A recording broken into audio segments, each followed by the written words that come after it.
अस्सलाम वालेकुम दोस्तों, मैं हूं सैयद फरहान और आप देख रहे हैं दिल की बात सलाम कानपुर के साथ में। दोस्तों, जैसे कि मैंने आप लोग से बताया था कि मैं एक एग्ज़ाम देने बैठा हुआ हूं। वो एग्ज़ाम हो जाएगा तो ये मेरे बड़े बड़े बाल जो हैं, बड़ी बड़ी जुल्फे जो हैं वो कट जाएंगी। तो कल मेरा पेपर परसों मेरा पेपर कंप्लीट हो चुका है।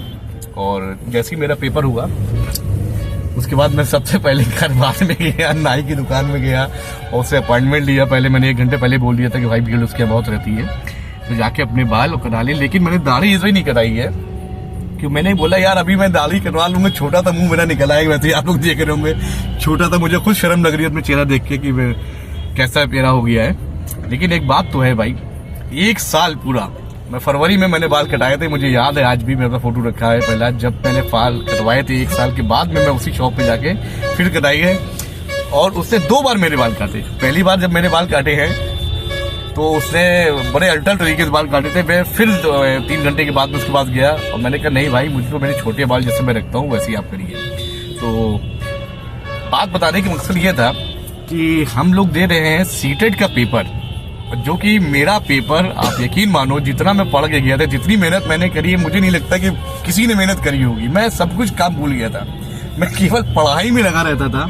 कहीं भी जाता था मैं सीटेट के पेपर करता था। लेकिन जो क्वेश्चंस मैं पढ़ के गया बिल्कुल भी नहीं आए हैं। तो उम्मीद मत कर रखिएगा हमसे कि मैं सीटेट पास कर पाऊंगा, क्योंकि मैं जानता हूं कि जब मैं जवान था तब मैं कंपटीशन की तैयारी और नहीं पास हो पाता था, तो अब तो मैं बुढ़ापा है।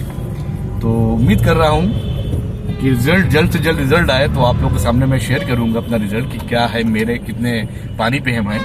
पेपर मेरा अच्छा नहीं है और जो मेरे साथ में गाड़ी में लोग मेरे भाई साहब बैठे, मैंने उनका नाम नहीं लूंगा, ना उनका चेहरा दिखाऊंगा, क्योंकि वो कैमरा कॉन्शियस हैं। उनको नहीं पसंद है कि वो किसी ब्लॉग में आए, किसी वीडियो पे सामने आए।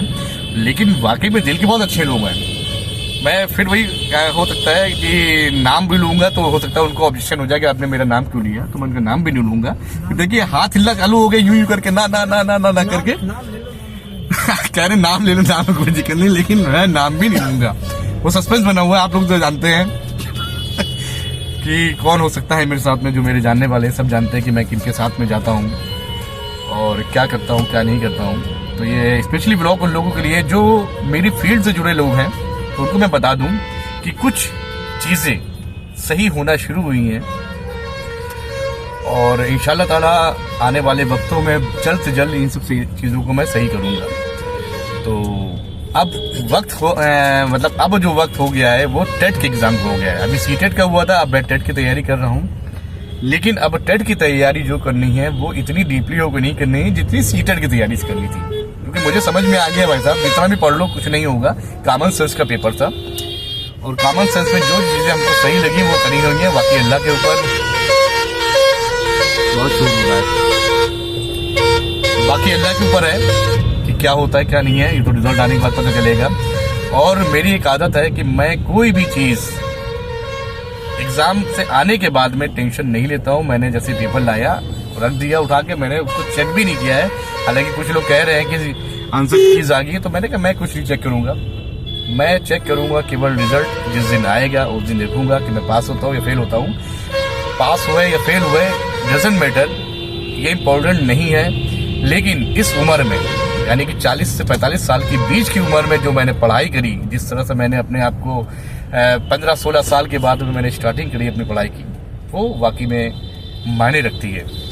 कि मुझे समझ में आ गया है कि पढ़ाई जो है जीवन पर्यंत चलने वाली पढ़ाई है और आने वाले वक्तों में क्या होता है क्या नहीं है वो तो अल्लाह के मालिक है। तो देंगे आपको अपडेट, बने रहिए हमारे साथ में और देखिएगा जरूर। सलाम।